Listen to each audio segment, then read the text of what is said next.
하고요.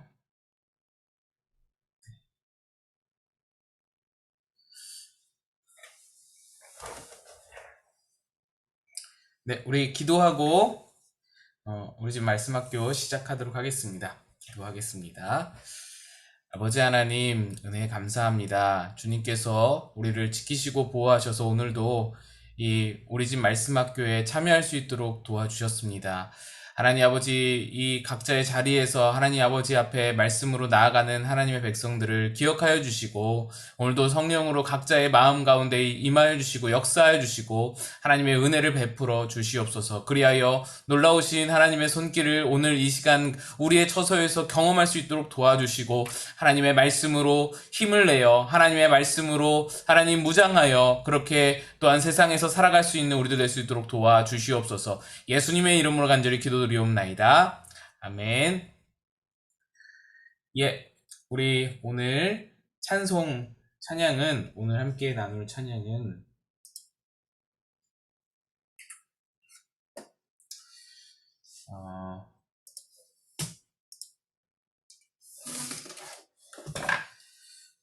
찬양이 있는데요. 잠시만요.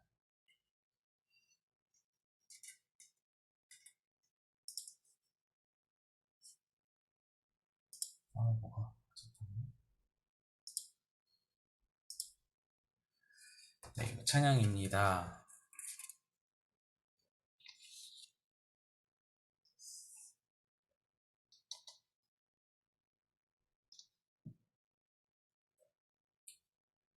네, 이 찬양입니다. 우리 옛날 찬양이라서 아시는 분도 있고 뭐 잘 모르시는 분도 있을 텐데 좀 쉬우니까 금방 따라 하실 수 있을 것 같아요.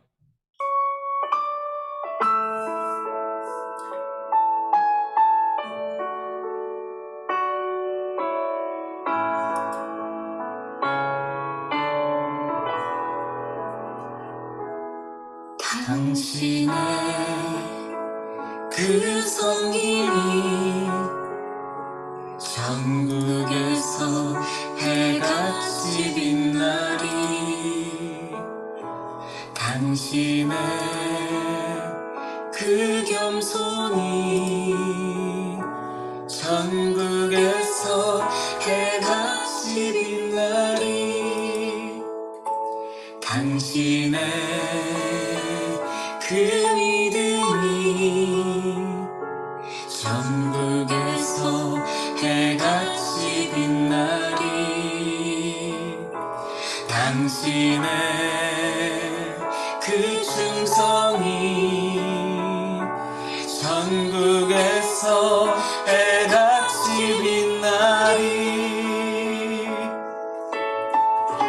주님이 기억하시면 족하리. 예수님 사랑으로 가득한 모습, 천사도 흠모하는 아름다운 그 모습, 천국에서 해같이 빛나리.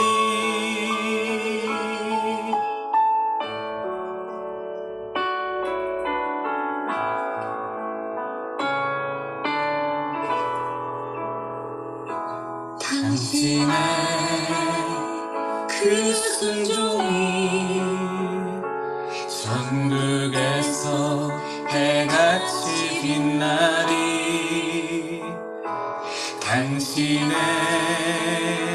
그 사랑이 천국에서 해같이 빛나리. 당신의 그 찬송이 천국에서 해같이 빛나리. 당신의 그 헌신이 천국에서 해같이 빛나리. 주님이 기억하시면 족하리. 불탄 사명으로 가득한 모습, 천사도 흠모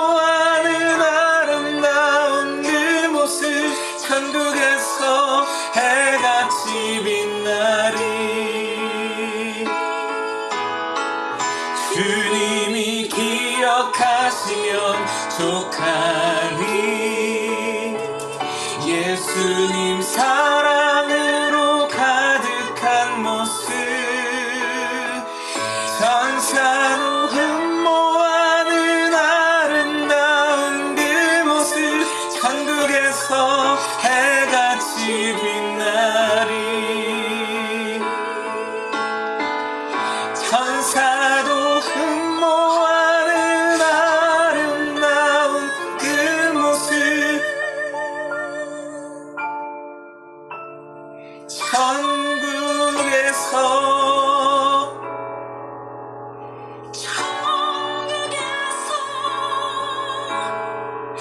해같이 빛나리.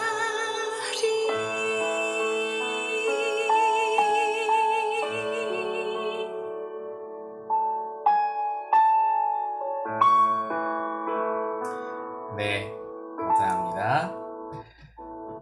우리 교수님이 너무 멋있게 부르셔가지고 제가 마지막에 잘 못 따라갔는데, 네,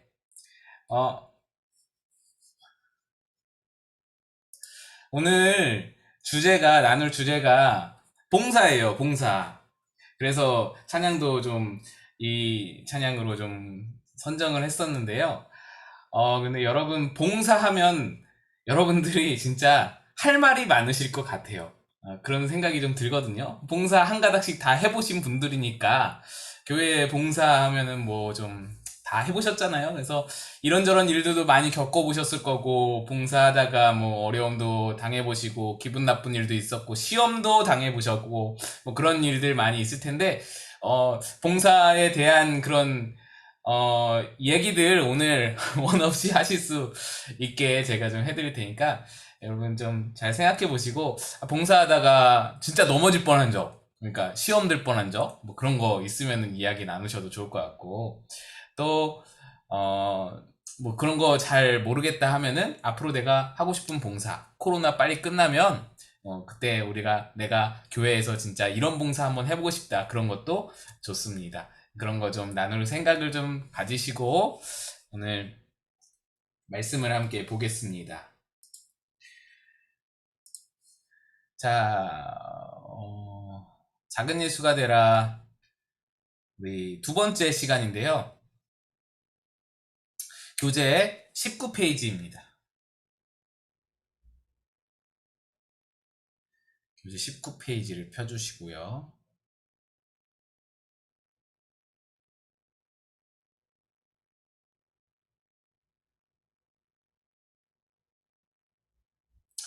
예.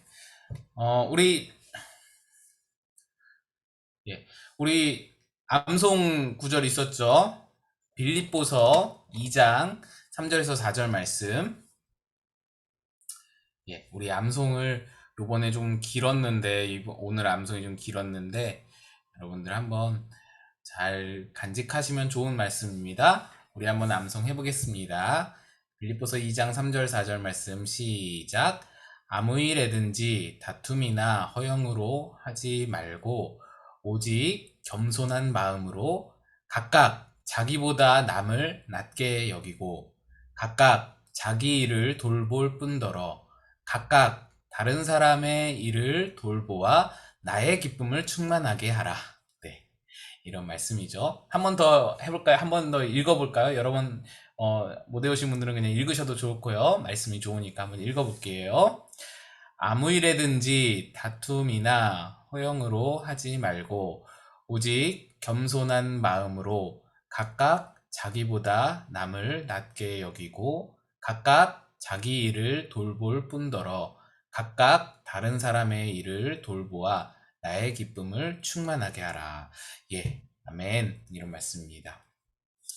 19페이지 교재를 보시고 제가 읽어보겠습니다. 2번, 이과 봉사의 의무입니다. 일반적으로 봉사라고 하면 남을 섬기는 행위를 말한다. 그리스도인은 교회 안에서나 밖에서나 섬기는 자로 살아야 한다. 무엇이든지 주님께 영광이 될 수 있는 일이라면 기쁨으로 봉사할 준비를 하고 있어야 한다. 가끔 보면 성경 말씀도 많이 알고 다른 사람들은 잘 가르치는데 봉사하는 자리에서는 대단히 느리고 소극적인 자들을 교회 안에서 보게 된다. 말씀의 은혜가 봉사의 생활로 이어지지 아니하면 그것은 남에게 무거운 짐을 지우고 자기는 손가락 하나 까딱하지 않는 율법주의자들이나 다름없는 위선자라고 해야 할 것이다. 제자 훈련을 받는 이유가 어디에 있는가? 예수님처럼 섬기려고 하는 데에 있지 않는가?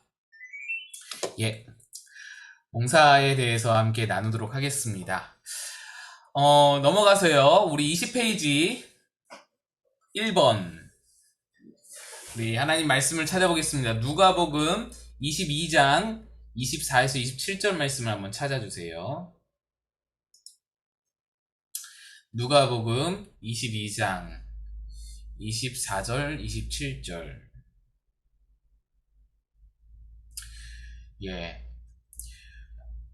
1번에 보시면 누가복음 22장 24에서 27절에서 예수님은 봉사의 기본 자세에 대해 무엇이라고 교훈하시는가 이렇게 되어 있거든요. 그 말씀을 조금 한 구절씩 우리가 질문 보면서 한번 보고요. 작은 1번 보시면 12제자 사이에 끊임없는 물밑 싸움이 계속되고 있었던 것 같다. 그것은 무엇인가? 24절 읽어봅니다. 시작. 또 저희 사이에 그중 누가 크냐 하는 다툼이 난지라. 자, 무슨 다툼을 하고 있다고요? 제자들이 누가 크냐, 누가 우선이냐, 누가 위냐, 이 주도권 싸움 같은 거 하고 있는 거예요. 예수님 앞에 누가 더 총애를 받고 있냐, 누가 더 뭔가 서열이 높냐, 뭐 이런 거, 누가 먼저냐. 자, 이 상황 제가 조금 배경을 좀 설명드릴게요. 지금 이 말씀이요. 누가복음 22장이잖아요. 누가복음은 24장까지밖에 없어. 24장까지.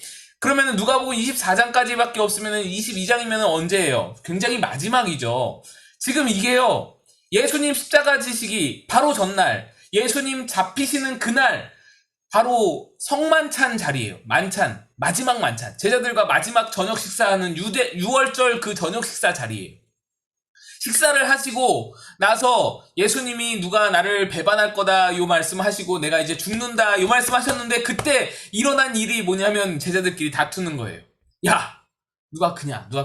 이게 왜 일어났냐면 예수님이 뭔가 마지막을 말하는 것 같거든요. 예수님이 뭔가 이루신다라는 것을 말하는 것 같거든요. 누가 날 배반하고 뭔가 이렇게 지금 예루살렘에 와 있어요. 예루살렘에 와서 6월절이라서 모든 정치인들, 모든 사람들, 예수님을 따르는 사람들, 예수님을 반대하는 사람들 다 이 예루살렘에 다 집결해 있어요. 그래서 뭔가 막 일어날 듯한, 뭔가 무슨 일이 일어날 듯한 그런 상황인데 예수님이 그 말씀하는 거예요. 누군가 나를 배반할 거다. 너희들 중에 누군가 나를 배반할 거다. 이러니까 뭔가가 일어날 것 같은 거예요. 아, 예수님이 무슨 대단한 일을 하나 준비하고 있구나. 내일 뭔가 하나 있구나. 그래서 여기서 제자들이 상상하는 거는 여기서 예수님이 쿠데타를 일으켜서 반역을 일으켜서 로마 황제를 몰아내고 저 예루살렘 성전을 잡고 있는 제사장들 세력들 다 몰아내고 그 다음에 예수님이 유다 왕국을 다윗의 후손으로 세우는 유다 왕국을 건설하시나 보구나. 요 생각이 딱 드니까 제자들이 어떻게 해요? 급해지는 거예요. 급해져. 빨리 공로를 정해야 되는 거예요. 공로를. 1순위, 2순위, 3순위, 4순위. 그래서 1공로자, 2공로자, 3공로자 세워가지고 어때요? 공적을 취하하며 뭐라 그래요? 직위? 뭐 아무튼 그걸 받아야 되는 거예요. 예수님 왕이시면 그 밑에 뭐 총리 뭐 아무튼 그런 거 자리 하나 무슨 장군 이런 자리들을 순서대로 쫙 받아야 될 거 아니에요. 공적대로. 쟤네들이 누가 크냐고 다투는 거예요. 여러분 이런 어떤 상황이 어떤 마음에서 지금 나왔는지를 살펴봐야 되거든요. 예수님과 지금 제자들이 3년 동안 같이 했어요. 3년 동안 제자 훈련을 했어요. 제자 훈련을 우리 집 말씀학교 같은 제자 훈련을 3년 동안 했다고요. 우리는 한 주일에 한 번씩 하는데 그들은 매일매일 했어요. 예수님과 함께 살면서 3년 동안 동거동락하면서.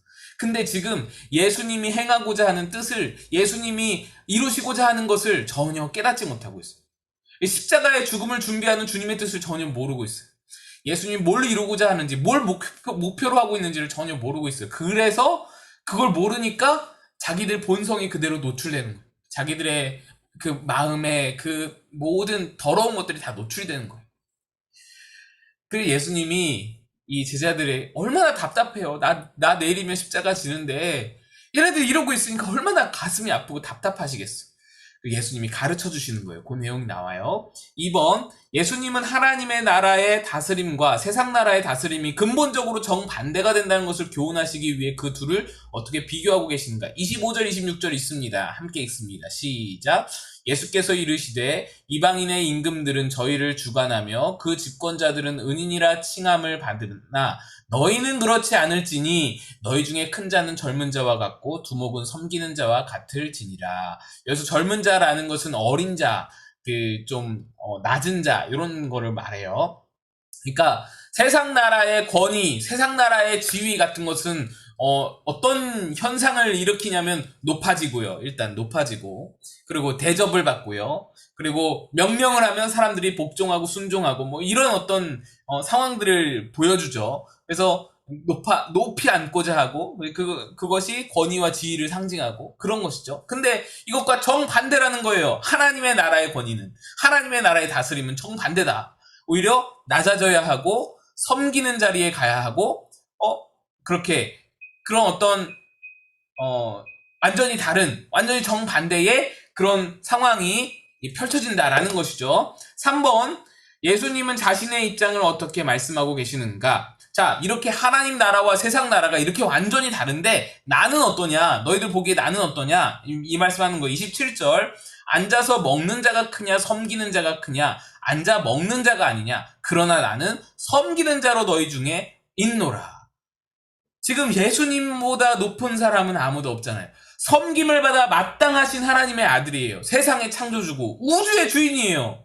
온 우주의 주인이신데 무엇보다도 지금 예수님이 상대하고 있는 인간들, 이 인간들의 창조자가 예수님이, 그죠? 이 인간들의 창조자가 인간인 이 예수님이신데 이 창조자가 인간 손에 죽으시는 거예요. 그 섬김의 극치가 지금 하나님의 나라의 위계질서다. 이걸 설명하시면서 예수님이 직접 친히 섬기시는 거예요. 지금 밥 먹는 자리에서 예수님이 낮은 자들이 막 이렇게 그릇 나르고 뭐 그러잖아요. 그 상황에서 예수님도 함께 섬기셨다는 거예요. 4번 넘어갑니다. 21페이지 4번. 예수님이 제자들에게 가르치려고 하신 교훈의 요점은 두 가지라고 볼 수 있다. 다음에 두 가지 말씀을 중심으로 전후의 문맥을 잘 살펴보고 그 두 가지가 무엇인지 말해보라.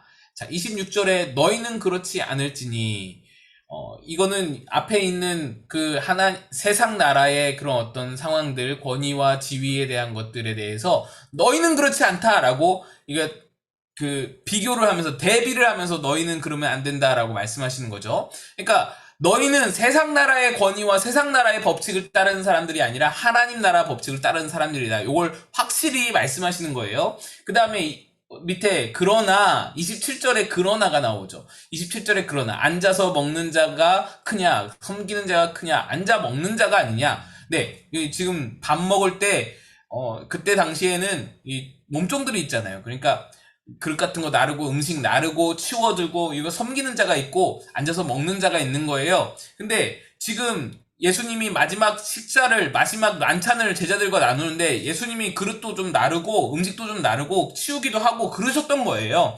근데 그 상황 가운데서 야, 앉아서 먹는 자가 큰 자냐 섬기는 자가 큰 자냐 라고 물어보시는 거예요.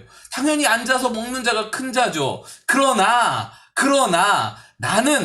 예수님은 철저히 하나님 나라 법칙을 따라서 하나님 나라의 큰 자인 나는 지금 너희를 섬기고 있다 라고 말씀하시는 것입니다.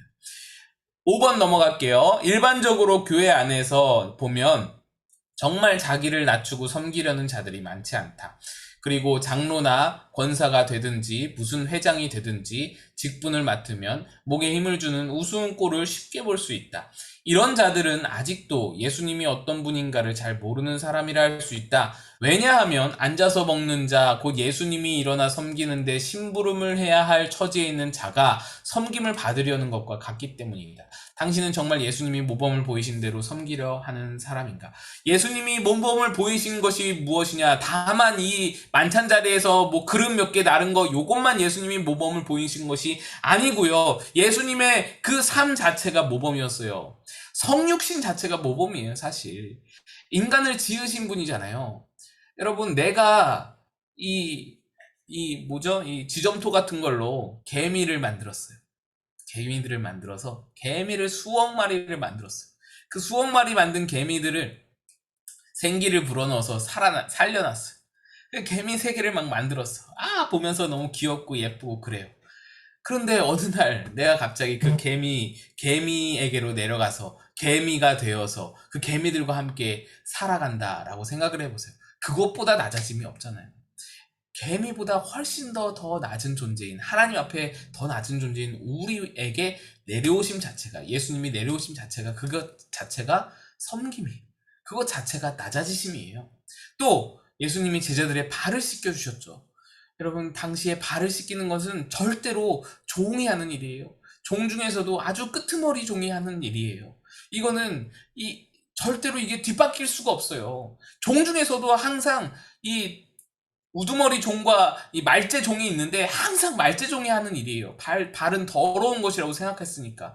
거기다 실제로 더러웠으니까. 그 당시 여러분, 지금도 저 3세계 뭐 선교 견습 뭐 이렇게 단기 선교 같은 거 가서 3세계 가잖아요. 제가 가본 파키스탄, 캄보디아, 에티오피아, 케냐 이런 데 가잖아요. 집 앞에 길을 다니면요, 포장이 안 돼 있어서 발이 금방 더러워져요. 더우니까 샌들 같은 거 신고 다니는데 금방 더러워집니다. 거기에 그냥 세수한 물 갖다가 길에다 버리고, 쓰레기 그냥 버리고, 다 그냥 밖에다 버려요. 그러면은 그 길을 지나다니면요, 엄청 더러워져요. 그리고 어디를 밟아야 할지 모를 때도 있어요. 물이 그냥 이렇게 고였는데 물이 막 초록색이야. 어우, 냄새 막 진동을 하는데, 그 길 가운데 이렇게 물이 이렇게 고여있으면은 진짜 어디를 밟아야 될지 몰라요. 지나갈 수가 없는 거야. 그런 경우도 너무나 많이 있어요. 근데 옛날엔 더 했을 거 아니에요. 그 길을 다니는 길에 뭐가 있는지 모르는 상황인 거예요. 흙하고 온갖 동물, 짐승들, 배설물하고 다 섞여 있는 그런 상황 가운데서 그 발을 씻겨준단 말이에요. 예수님이 제자들의 발을. 그러니까, 그것 자체가 섬김의 마음이다. 그리고 마지막으로 십자가로 예수님 다 섬기셨죠. 더 말할 필요가 없을 것 같아요. 근데 우리가 이렇게 예수님이 모범을 이렇게 너무나 멋지게 보여주셨는데 우리가 섬기지 못하는 이유가 무엇입니까?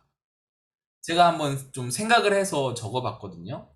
섬기지 못하는 이유, 저를 먼저 생각을 좀 해봤는데, 괜히 이런 거 섬김으로 오히려 더 드러나 보이는 것 같아서, 내가 섬기는 걸로 좀 뭔가 나의 경건을, 나의 뭔가 이 겸손을 더 드러내 보이는 것 같아서 섬기기가 좀 이렇게 좀 어려워질 때, 꺼려질 때가 있는 것 같고요. 또 괜히 나 괜찮은 사람인데 나를 비하하는 것 같을 때, 또는 너무 바빠서, 내 인생이 너무 바빠서, 또 한 번 섬기면 어때요? 한 번 섬기면 계속 요구를 받을 것 같아서, 이런 말 있죠. 요즘 젊은 사람들에게 한 번 그렇게 딱 섬김을 하면은 호구 잡힌다, 그런 말이 있잖아요. 그러니까 한 번 섬기면 계속 그런 줄만 알고, 쟤는 저거를 좋아하는 줄 알고, 저거를 기뻐하는 줄 알고 계속 그걸 맡길 것 같아서, 또 섬기다가 상처받은 적이 있기 때문에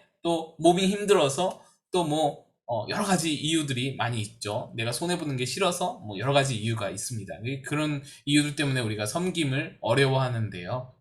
넘어가서 22페이지 2번 질문입니다. 베드로전서 4장 9절에서 11절은 우리에게 무엇을 교훈하고 있는가? 말씀을 한번 읽어보겠습니다. 베드로전서 4장 9절로 11절 말씀입니다.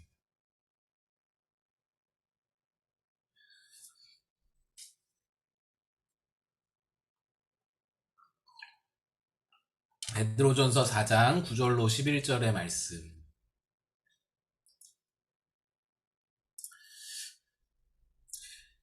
함께 읽어보겠습니다. 시작. 서로 대접하기를 원망 없이 하고 각각 은사를 받은 대로 하나님의 각양 은혜를 맡은 선한 청지기같이 서로 봉사하라. 만일 누가 말하려면 하나님의 말씀을 하는 것 같이 하고 누가 봉사하려면 하나님의 공급하시는 힘으로 하는 것 같이 하라. 이는 범사에 예수 그리스도로 말미암아 하나님이 영광을 받으시게 하려 함이니 그에게 영광과 권능이 세세에 무궁토록 있느니라. 아멘.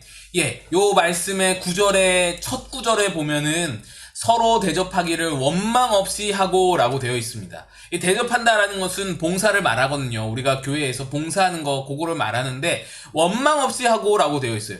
1번에 보시면, 2-1번에 보시면 왜 서로 대접하는 일을 원망과 연결하고 있을까? 그렇잖아요. 원망이 여기 봉사에 들어갈 데가 없잖아요. 원망이 어디 껴들 데가 있어요. 왜 이거 원망하지 말라고 이렇게 말씀하시는가? 실제로 초대교회에 봉사하는 가운데서 원망이 엄청나게 많이 생겼기 때문이었습니다. 사람을 대접하는 데 있어서 당시에는 그 전도자들이 다 나그네잖아요.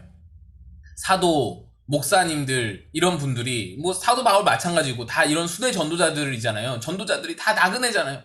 그들을 항상 대접하는 성경에도 보면은 바울이 항상 어느 지역에 가면 어느 집에 머물고 누구의 집에 머물고 이렇잖아요. 그럼 그 집에 머물면 어떻겠어요? 밥부터 잠자리 모든 것을 다 대접하는 거예요. 다 그냥 다 뭐 사도 바울이 돈 내겠어요? 거기다가 뭐 수고했다고 팁 주겠어요? 다 대접하는 거잖아요.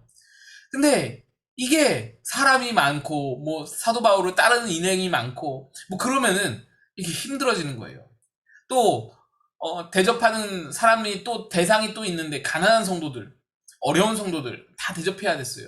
어떤 지역에서 유대인들이 막 핍박이 막 일어나잖아요. 그러면 잠시 피난을 가요. 다른 지역으로 피난을 가면은 그 다른 지역으로 피난 갔을 때 어디 찾아가겠어요? 교회 찾아가는 거예요. 교회. 우리 동네에서 핍박이 일어나서 지금 이 교회에 왔습니다. 그러면은 교회 성도들이 다 대접하는 거예요. 다. 잠잘 데가 어디 있어요? 다 성도들 집에서 자는 거죠. 그럼 그들 다 대접하는 거예요. 여러분, 이게 굉장히 어려운 일이란 말이죠. 그런데 내가 지난번에 사도 바울 대접을 했어요. 그러면은 내가 한번 했으면은 그 다음에는 김 집사가 좀 해야 될 거 아니에요. 그잖아요? 김 집사가 까딱 안 하는 거예요. 김 집사는 사도 바울만 왔다 그러면 연락이 끊겨. 문이 잠겨 있어요. 그럼 어쩔 수 없이 또 사도 바울 또 우리 집에 모셔야 되는 거예요. 그러면은 어때요? 마음에 원망이 일어나는 거예요. 초대교회에도 원망이 일어났던 거예요. 이렇게 대접하는 일이 하도 많다 보니까 원망이 일어날 수밖에 없었던 거예요.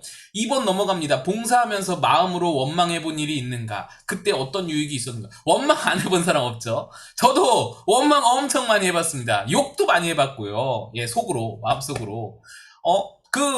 당연한 거 아니에요? 교회 일을 하다 보면은 마음에 부대끼는 일이 왜 없겠어요? 특히 열심히 하는 사람일수록 그 마음 아주 많이 가질 수밖에 없죠. 정죄하기도 하고요.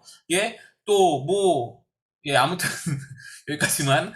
많이 있잖아요. 여러 경험이 많이 있잖아요. 시험에 드는 경우도 있고요. 근데 요 참고 말씀으로 누가복음 10장 40절 나와 있잖아요. 요 말씀이 여러분 뭘 것 같아요? 찾아보지 마시고 추측을 한번 해보세요. 이 말씀이 뭐냐면 마르다 말씀이에요. 마르다 말씀. 마르다와 마리아 말씀. 딱 그 상황이잖아요.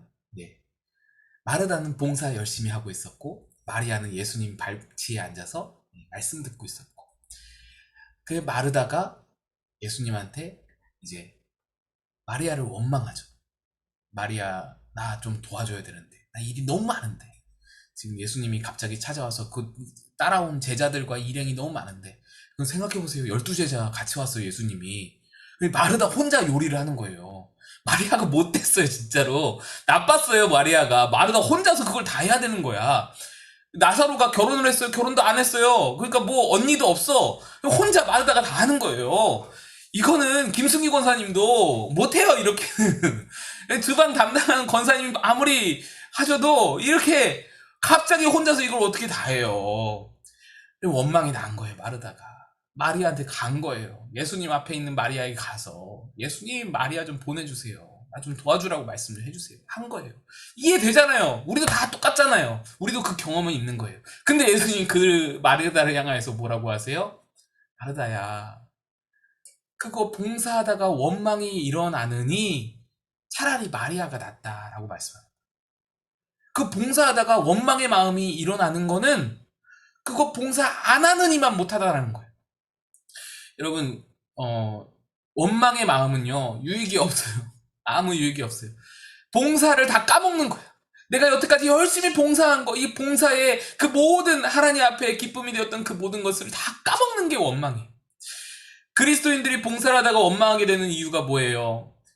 은혜가 없이, 어떤 공급이 없이 은혜 받는 일을 게을리하고 일만 하다가 계속 이 공급이 없어서 바닥을 긁다가 이제 원망을 하게 되고, 또 마리아와 마리아처럼 주위 사람은 놀고 있는데 나 혼자 뭔가 계속 이제 부담이 계속 가중될 때 이제 원망을 하게 되고, 또 아는 사람이 없을 때, 알아주는 사람이 없을 때, 칭찬해주고 격려해주는 게 필요한데 그게 아무것도 없고 그냥 진짜 나 혼자만 이렇게 하고 있을 때, 그럼 정말로 힘들죠.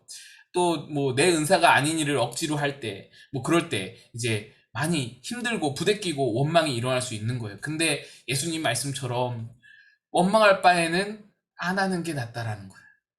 이게 봉사가 너무나 값진 것인데 항상 여기에 함정이 이렇게 있는 거예요. 봉사가 너무 값지기 때문에 사탄이 봉사하는 자들을 가만두지를 못해요. 여러분, 이걸 기억하셔야 돼요. 사탄이 봉사하는 자들을 자꾸 공격하고, 이런 원망의 마음, 뭐 이런저런 이유로 봉사하다가 시험 드는 그런 게 너무 자주 많이 일어나는 이유는 봉사가 값지다는 거예요. 그만큼 봉사가 값지기 때문에 사탄이 가만 놔두지 않는 거예요. 누군가 봉사한다 딱 하면은 모든 표적이 다 그 사람에게로 향하게 되는 거예요. 사탄이 다른 일 하다가도 그 사람 향해서 다 시선을 돌려서 그 사람을 집중포화로 공격을 하는 거예요. 그러면서 이걸로 원망하게 만들고, 저걸로 원망하게 만들고, 이걸로 시험 들게 만들고, 저걸로 시험 들게 만드는 거예요. 그래서 그 원망을 심어서는 봉사의 모든 그 복을, 봉사로 이룬 모든 가치를 다 무효화시켜버립니다. 이게 무서운 거예요. 3번, 봉사를 잘하려면 성령이 우리 각자에게 주신 은사대로 섬겨야 한다. 은사는 성령께서 남을 주시라고 주신 것이므로 은사를 가진 자는 선한 청지기 같이 봉사할 의무가 있다. 당신은 어떤 은사를 받았다고 보는가? 여러분, 여기에 이 질문 자체에 되게 중요한 말이 들어있는데, 은사는 나 잘 먹고 잘 살라고 은사 주신 게 아니라, 은사로 교회의 덕을 세우고, 교회의 덕을 세운다라는 것은 남을 섬기라고 주신 것이다 라는 거예요. 그 은사로 내가 큰 일을 이루어서 하나님께 영광 돌리면 그걸로 하나님이 기뻐하시고 수많은 사람들에게 예수가 전해진다. 물론 그런 것도 있겠죠. 그런데 그거보다 더 중요한 거는 하나님이 우리에게 은사를 주신 이유, 그 목적은 교회의 덕을 이루는 거예요. 성경을 봐보세요. 다 은사는 다 교회의 덕을 이루기 위함이에요. 교회의 덕이라는 게 뭐예요? 남을 섬기는 거예요. 그 은사로 남에게 봉사하는 거예요. 남에게 유익을 주는 거예요. 이게 선한 청지기로서 봉사하는 의무인 거예요. 그러니까 내가 그걸 다 감당을 못하면 달란트를 받았는데 묻어둔 것과 같은 그런 어떤 상황이 우리 삶 가운데 펼쳐질 수밖에 없다는 거예요. 오늘 10절을 보시면 각각 은사를 받은 대로 하나님의 각양 은혜를 맡은 선한 청지기같이 서로 봉사하라. 선한 청지기가 뭐냐고요? 선한 청지기라는 말이 맡은 자예요. 맡은 자.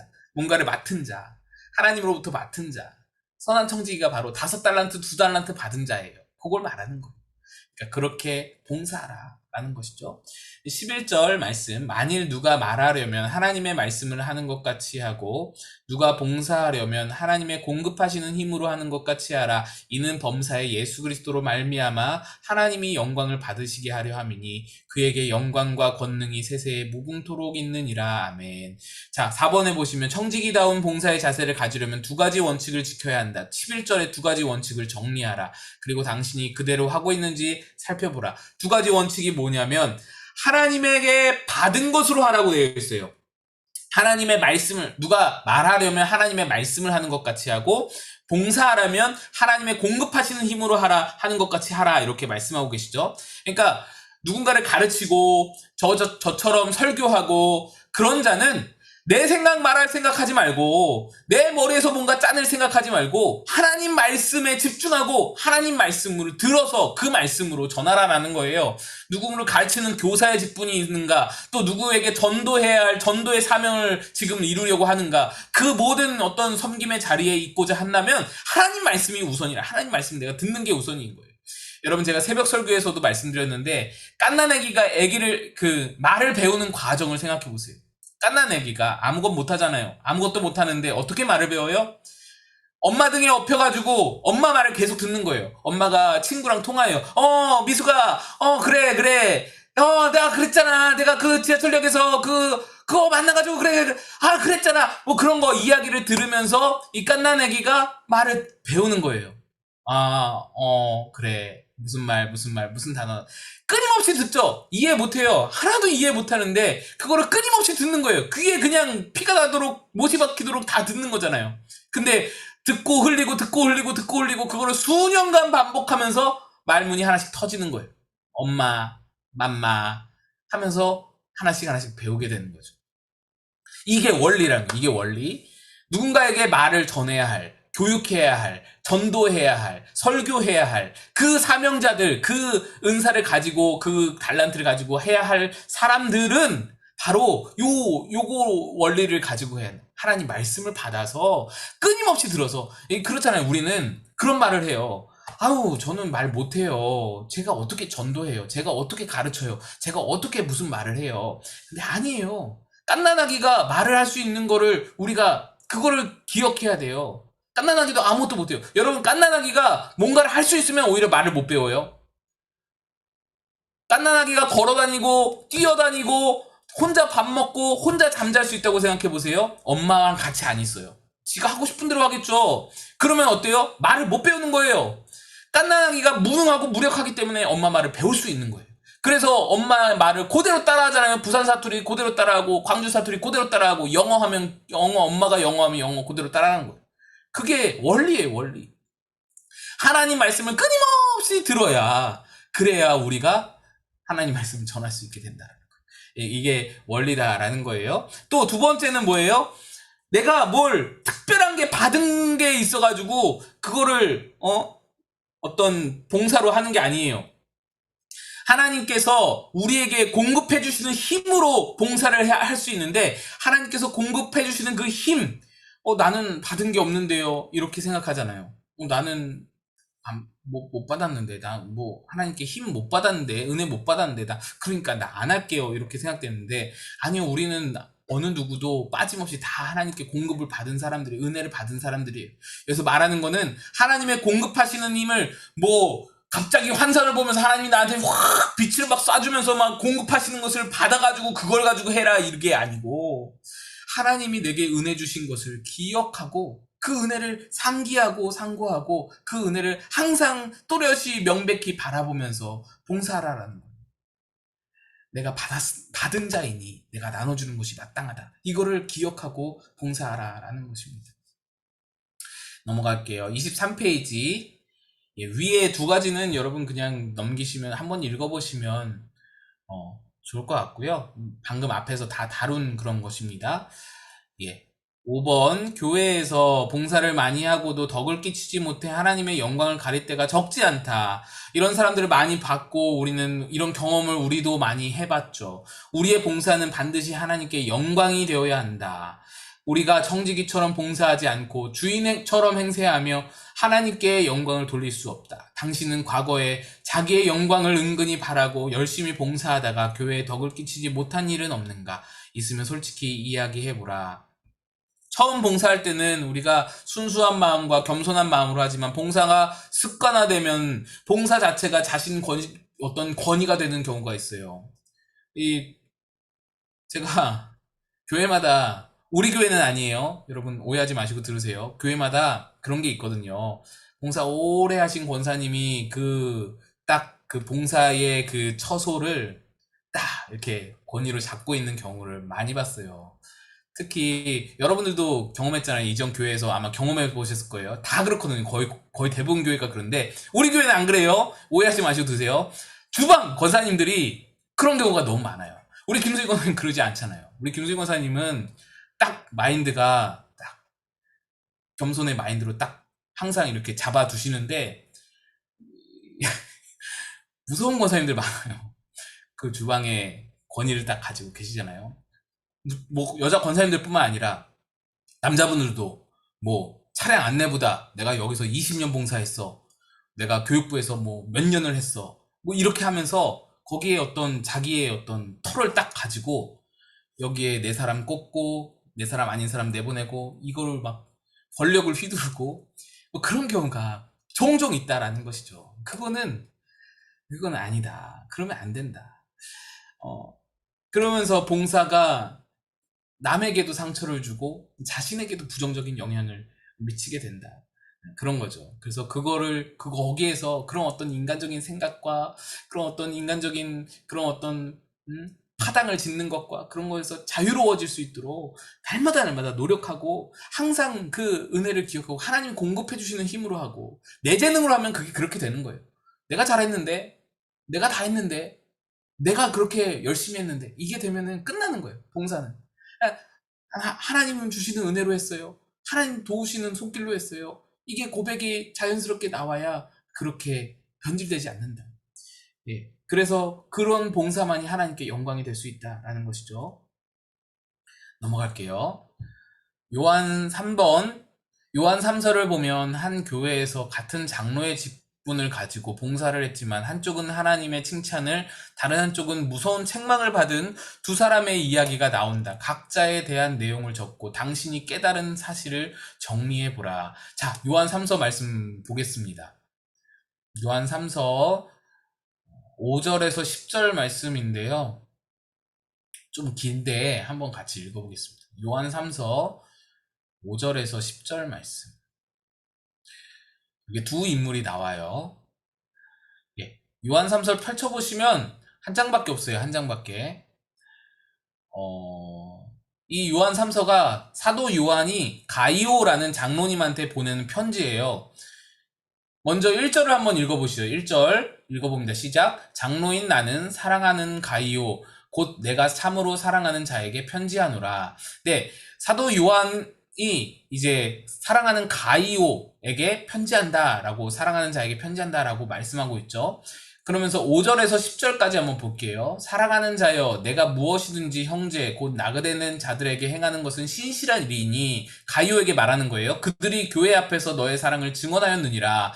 내가 하나님께 합당하게 그들을 전송하면 좋으리로다. 이는 그들이 주의 이름을 위하여 나가서 이방인에게 아무것도 받지 아니함이라. 그러니까 나가서 전도하는 그런 어떤 순회 전도자들 이방인에게 아무것도 받지 못하고 그렇게 전도하는 자들에게 이 가이오 장로님이 굉장히 대접을 많이 해준 거예요. 뭐 생활비도 넉넉하게 후원도 해주고 이방인에게 받지 않는데 생활할 수 있게 도와줬다라는 얘기잖아요. 그리고 그 가이오 장로님에게 그 어떤 선행을 받았던 그런 어떤 대접을 받았던 이 전도자들이 하는 말이 가는 곳마다 가이오 장로님을 칭찬한다라는 거예요. 이 요한 사도가 그걸 증거하는 거예요. 8절 그러므로 우리가 이 같은 자들을 영접하는 것이 마땅하니 이는 우리로 진리를 위하여 함께 일하는 자가 되게 하려 함이라. 자, 이렇게 가이오 장로님을 칭찬했어요. 근데 9절부터 내가 두어 자를 교회에 썼으나 그들 중에 으뜸되기를 좋아하는 디오드레베가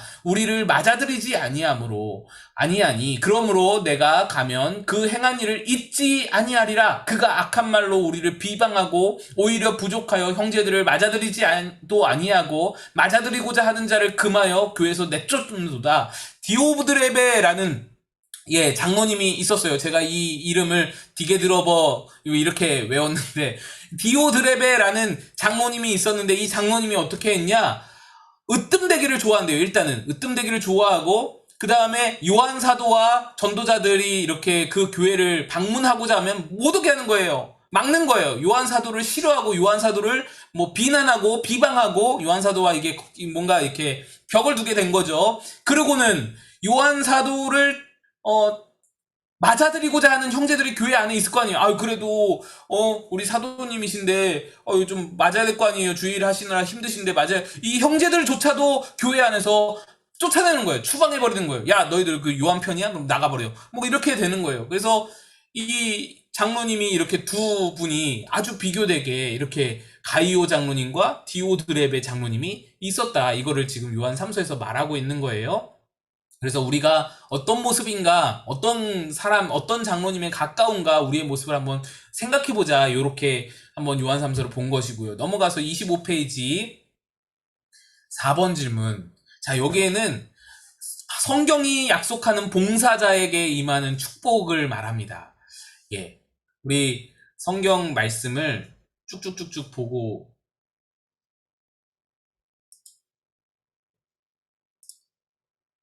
넘어갈 텐데요.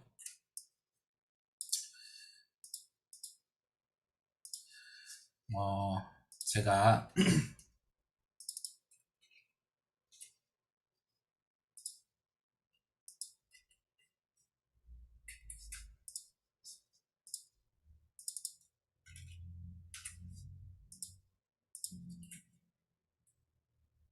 자, 먼저 이 두 구절 같이 읽겠습니다. 마태복음 23장 12절 말씀 먼저. 자, 하나님이 봉사자에게, 참된 봉사자에게 약속하신 축복의 말씀이에요. 23장 12절 읽습니다. 시작. 누구든지 자기를 높이는 자는 낮아지고 누구든지 자기를 낮추는 자는 높아지리라. 아멘. 마태복음 10장 42절 말씀. 또 누구든지 제자의 이름으로 이 소자 중 하나에게 냉수 한 그릇이라도 주는 자는 내가 진실로 너희에게 이르노니 그 사람이 결단코 상을 잃지 아니하리라 하시니라. 예수님이 명백하게 약속하는 거예요. 냉수 한 그릇이라도 봉사로 대접하는 자는 예수님이 반드시 기억한다. 그거를 사진으로 딱 찍으셔서 절대로 기억한다. 기록하신다. 라는 거예요. 결단코 상을 잃지 않으리라. 예수님 말씀하시는 겁니다. 네. 봉사의 상급이 크다라는 것이죠. 이게 봉사가 가치가 굉장한 건데 사탄이 자꾸 방해해서 문제지. 예, 그런 겁니다. 잠시만. 제가 또 다른 말씀 하고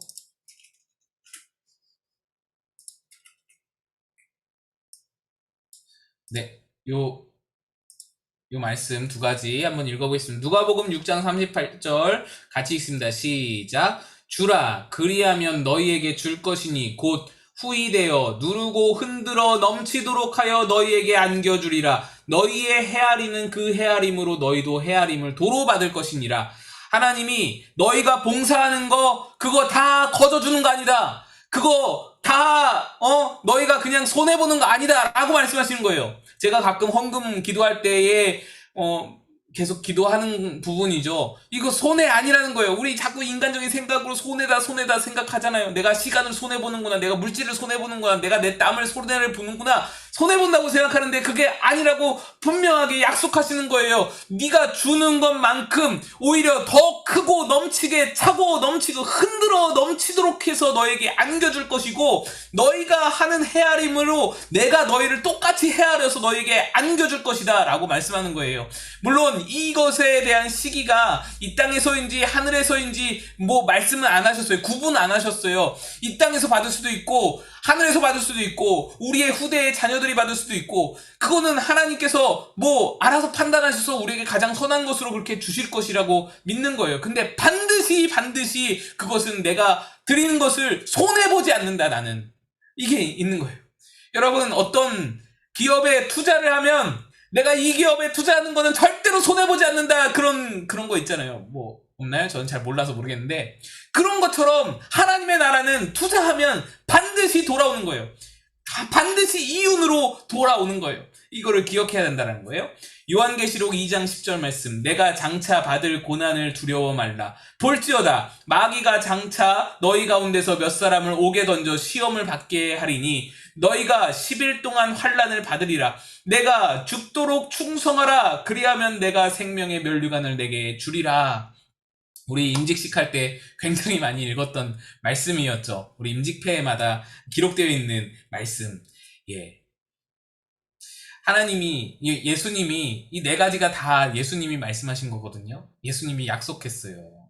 여러분, 내가 봉사한 만큼 예수님이 기억하지 못하고 상으로 돌려주지 않는다면 예수님한테 이 말씀 들고 가서 따지셔도 좋아요.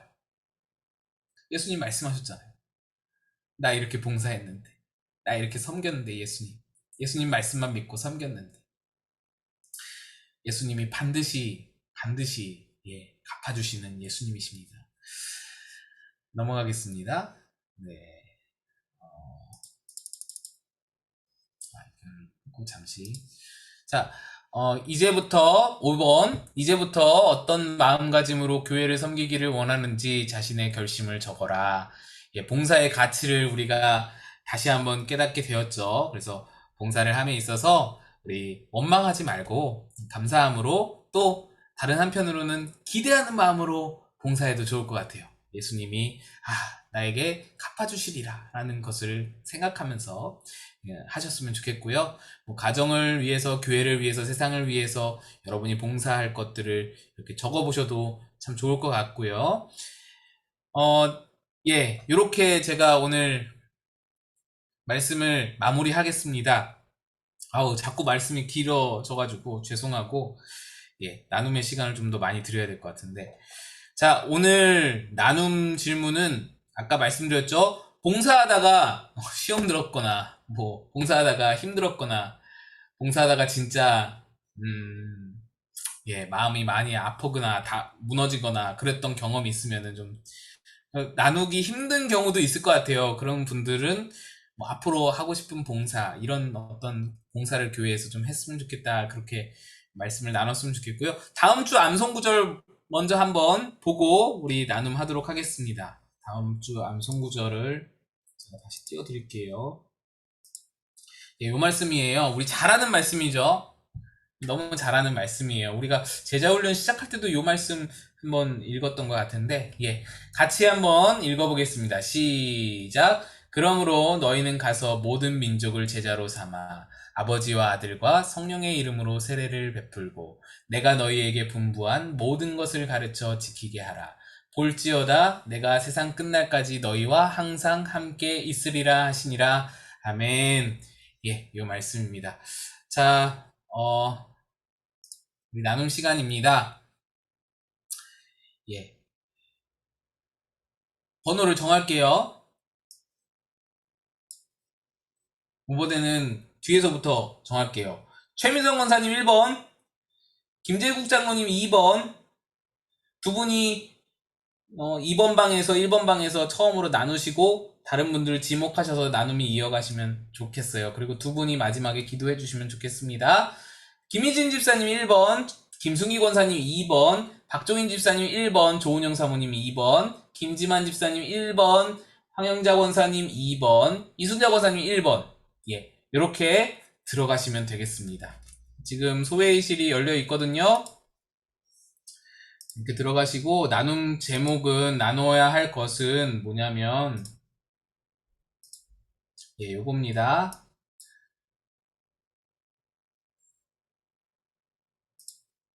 네, 회의실 열었습니다. 회의실로 들어가 주시면 되겠습니다. 들어가셔서 음소거 해제하시고, 네, 그렇게 나누시면 될 것 같아요.